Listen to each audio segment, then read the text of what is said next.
ஸ்ரீ குருப்யோ நமஹ. ஹரிஹி ஓம். எல்லாம் வல்ல திருச்செந்தூர் முருகப்பெருமானின் தனி பெருங்கருணையாலே அருணாத சுவாமிகள் அருளிச் செய்த கந்தர் அலங்காரத்தை பார்த்து கொண்டு இருக்கின்றோம். கந்தர் அலங்காரத்திலே 56வது பாடல் உலகுக்கு உபதேசம் செய்கின்றார். தொடர்ந்து அருணாத சுவாமிகள் கிழியும்படி அடர் குண்டறிந்தோன் கவி கேட்டு உருகி இழியும் கவி கட்டிடாதிருப்பீர் எரிவாய் நரக குழியும் துயரும் விடாய்ப்பட கூற்றுவன் ஊர்க்கு செல்லும் வழியும் துயரும் பகரீர் பகரீர் மறந்தவர்க்கே. கிழியும்படி குண்டறிந்தோன் கவி கேட்டு உருகி இழியும் கவி கற்று இடாதிருப்பீர் எரிவாய் நரக குழியும் துயரும் விடாய்ப்பட ஊற்றுவன் ஊருக்கு செல்லும் வழியும் துயரும் பகரீர் பகரீர் மறந்தவர்க்கே. கிழியும்படி அடல் குன்று எரிந்தோன் கவி கேட்டு உருகி இழியும் கவி கற்று இராது இருப்பீர் கட்டிடாது இருப்பீர். கிரௌஞ்ச மலையை தூளாக்கினான் எம்பெருமான். மலையாறு கூறழ என்று முன்பே பார்த்தோம். இந்த கிழியும்படி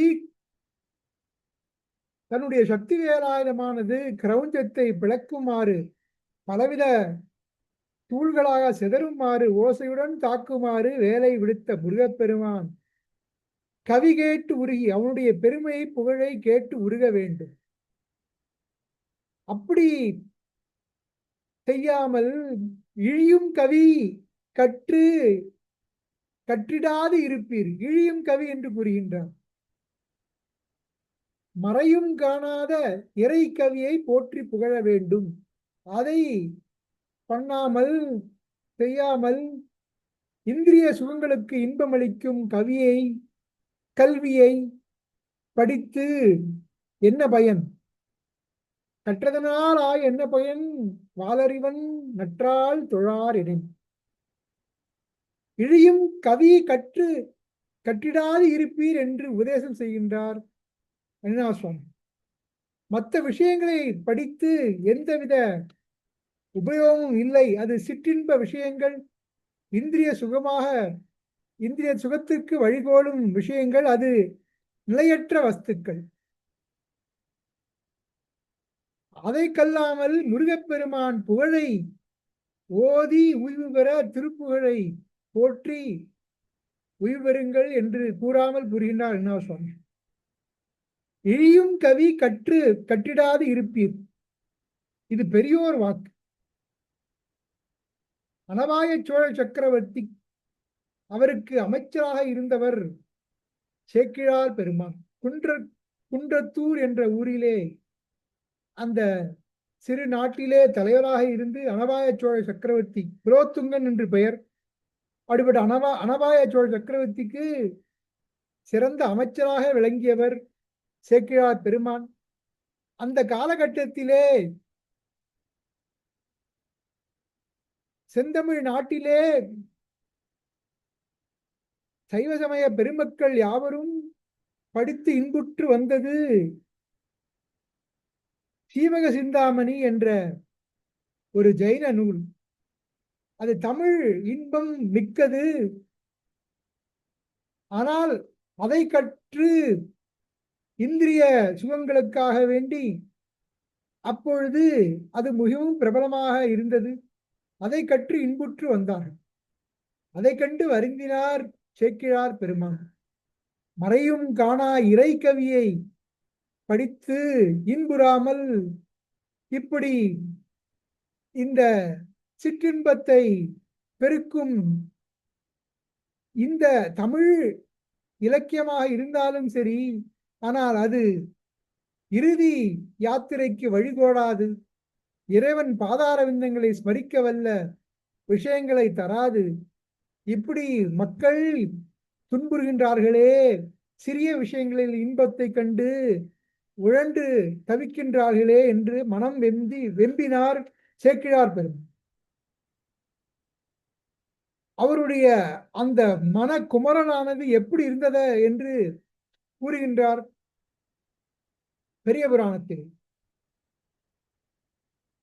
சிந்தாமணியை மெய்யென்று உலகிலோர் சிலர் கற்று நெற்குத்தி உண்ணா உமை குத்தி கைவருத்தி நெறை நெல்லை குத்தி உண்ணாமல் உமி குத்தி உண்பது போல் இருந்துதான் சிந்தாமணியை கற்பது. அது மட்டுமா, கைவருந்தி கறவை நிற்க மலடு கறந்து மன உளம் தளர்ந்து, நல்ல கறவை பசுமாடு இருக்க பால் என்று அதை விட்டுவிட்டு பாலே கொடுக்காத மாடை சென்று கறந்து மனம் தளர்ந்து, குளிர் பூஞ்சோலை வழியிருக்க குழியில் விழுந்து அலறுபாய்ந்து, நல்ல குளிர் தரும் பூஞ்சோலை வழியிருக்க அதன் வழியா செல்லாமல் சேற்றில் சிக்கி தவிழ்ந்து அங்கே அகப்பட்டு கஷ்டப்பட்டு துன்புற்று விரைவேறு மென் கரும்பிருக்க இரும்பை மென்று அழகான இனிமையாக இருக்கும் சுவை மிக்க கரும்பை மென்று சுவைக்காமல்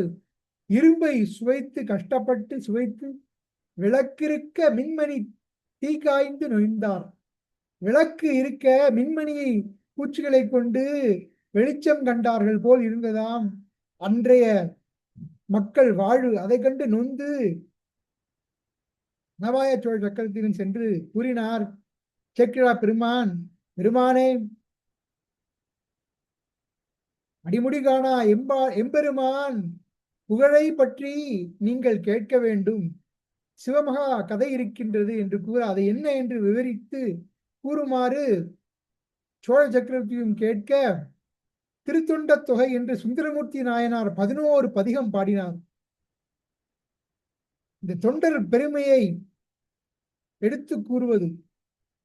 அந்த திருத்தொண்ட தொகையை சுந்தரமூர்த்தி நாயனார் பாடி அதன் பின்னர் பொல்லா பிள்ளையார், திருநாரையூர் பொல்லா பிள்ளையார் அதற்கு பொருள் உரைத்து பொல்லா பிள்ளையாரின் அருள் பெற்ற நம்பியாண்டார் நம்பி அதை கேட்டு திருமுருளை 11ஆக வகுத்தார். அந்த கதையை கூறியவுடன் சோழ சக்கரவர்த்தி சேக்கிழார் பெருமான் தாள்களை படிந்து, எம்பெருமானே, இந்த சிவா மகா கதையை எடுத்து ஏம்ப வேண்டும். தமிழ் இன்பம் துதும்ப சொற்சுவையும் பொருட்சுவையும் நிரம்பி இதை எடுத்து ஏம்ப வேண்டும். உலகோர் இந்த இறை கவியை கேட்டு உயிர் பெற வேண்டும். ஈழிக்கவியை கேட்டு சிற்றின்பத்தில் உழண்டு இருக்கக்கூடாது என்று வேண்ட சேக்கிழார் பெருமான் அருளி செய்ததே பெரிய புராணம். உலகலாம் உணர்ந்து ஓதற்கரியவன் நில உலாவிய நீர்மலி வேணியன் அலகில் ஜோதியன் அம்பலத்தாடுவான் மலர் சிலம்படி வாழ்த்தி வணங்குவான் என்று எம்பெருமான் சிவருமானே உலகலாம் என்று அடியெடுத்து கொடுத்து வைக்க பெரிய புராணத்தை அந்த இறை கவியை ஏற்றினார். அதுபோல் இறை கவியை கற்க வேண்டும். இந்த இழி கவியை கற்று இந்த உலகத்துக்கு இன்பம் பயக்கும் இழிந்த கவியை கற்க வேண்டாம், கற்காது இருப்பீர் என்று உபதேசம் செய்கின்றார் அருணாச சுவாமி. மேலும் கூறுகின்றார், இப்படி இறைவனை போற்றி புகழாமல் இந்திரிய சுகத்திலே நாட்டம் கொண்டு லௌகீக விஷயங்களே இருப்போமானால் இது இறுதி யாத்திரைக்கு எந்த விதமான உத்தரவாகவும் கொடுக்காது. இதனால் மேலும் கர்மங்கள் செய்ய தோன்றி ஆசா பாசங்கள் தோன்றி மீண்டும் தவறான வழியில் சென்று பாவங்களை செய்து சில புண்ணியங்களை செய்து பல பாவங்களை செய்து மீண்டும் பிறப்பு இறப்பு என்ற அந்த சூழலுக்கு வழிவகுக்கும். முன்பே கூறினார், தொலையா வழிக்கு பொதிசோறு உற்ற துணையும் கண்டீர் இலையாயினும் வெந்ததை ஆயினும் பகிர்ந்து ஏற்றவர்க்கே நீங்கள் கொடுக்க வேண்டும், தொலையா வழி என்று கூறினார் முன்பே. அதுபோல் இங்கே கூறுகின்றார், இப்படி செய்யாமல் இருந்தால் இறைவனை போற்றி புகழாமல் இப்படி இழிந்த கவியை கற்று உலக இன்பத்தை சுவைத்து பாவங்களை செய்து வேண்டு கொண்டு இருந்தால் நரகத்துக்கு செல்லக்கூடிய வாய்ப்பே, மீண்டும் பிறப்பு இறப்பு என்ற சூழலுக்கே ஆவீர்கள் என்று அந்த நரகத்தை விவரிக்கின்றார் அருணாச சுவாமிகள். ஏனென்றால் இதை கேட்டாவது மக்களாக மாற வேண்டும். அதற்காக அந்த நரகத்தை விவரிக்கின்றார். எரிவாய் நரக குழியும் துயரும் விடாய்ப்பட கூற்றவன் ஊருக்கு செல்லும் வழியும் துயரும் பகரீர் பகரீர். மறந்தவர்க்கே, இறைவனை மறந்தவர்க்கு இந்த நரகத்துக்கு செல்லும் வழியை எடுத்து ஏம்புங்கள். அது மட்டுமல்லாமல் அங்கே படும் துயரத்தையும் எடுத்து ஏம்புங்கள் என்று கூறுகின்றார். என்ன சொன்னேன், அது எப்படிப்பட்ட வழி? எரிவாய் நரக குழியும் துயரும் விடாய்ப்பட. விடாய்ப்பட என்றால் தண்ணீர், தாகம் தாகம் என்று தவிக்குமாம் இந்த ஜீவன்கள். தண்ணீர் கிடைக்காமல் தவிக்க அங்க போகும் வழியெல்லாம் நெருப்பாக இருக்கின்றது. அங்கே அந்த எரிவாய் எரிமலை பொங்கும் குழி போல் இருக்கின்றதாம். இதுதான் கும்பி பாகம். அந்த நரக குழியும் துயரும் விடாய்பட கூற்றவன் ஊர் செல்லும் வழி. கூற்றவன் ஊர் செல்லும் வழியே இப்படி இருக்க, அந்த நரகம் எப்படி இருக்கும் கூற்றவனுடைய இடம், அதை எண்ணி பார்க்க முடியுமா? அதனால் இப்படிப்பட்ட விஷயத்தை எடுத்து கூறுங்கள் எல்லோருக்கும் என்று கூறுகின்றார் அண்ணா சுவாமிகள். கருட புராணம் கூறுகின்றது இந்த கும்பி பாகத்தை பற்றி. எப்படி கூறுகின்றதாம், மனிதர்கள் அவர்கள் செய்யும் தீவினைகளுக்கு ஏற்ப அந்த விஷயங்கள் நடக்கின்றது நரகத்திலே.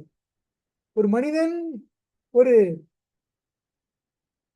உயிருள்ள வஸ்துவை அதை போட்டு வானையில் போட்டு வறுத்து அதை உண்கின்றான், இன்பம் காண்கின்றான். அதுபோல் அதேபோல் இந்த ஜீவனாவது அந்த கும்பிபாகம் என்ற நரகத்தில் அவதிப்படும் என்று கருட புராண வாக்கு.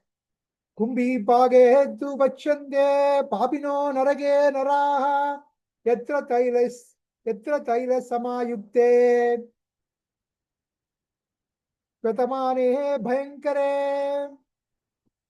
கவியத்தமானே பயங்கரே கும்பிபாகே து பச்சந்தே பாபினோ நரகே நராஹ எத்திர தைல சமாயுக்தே. எண்ணெய், நல்ல வானிலையில் எண்ணெய் விட்டு அதில் எப்படி வறுத்து உயிர்களை வதைத்து நீ சாப்பிட்டாயோ அதுபோல் அவர்களுக்கும் நடக்கும். அப்படிப்பட்ட அந்த உயிர்களை வாட்டியவர்களுக்கும் அந்த கும்பிபாகமான நரகமானது இருக்கும் என்று கருட புராணம் கூறுகின்றது. அதை நினைவிட்டுகின்றார் அண்ணா சுவாமிகள்.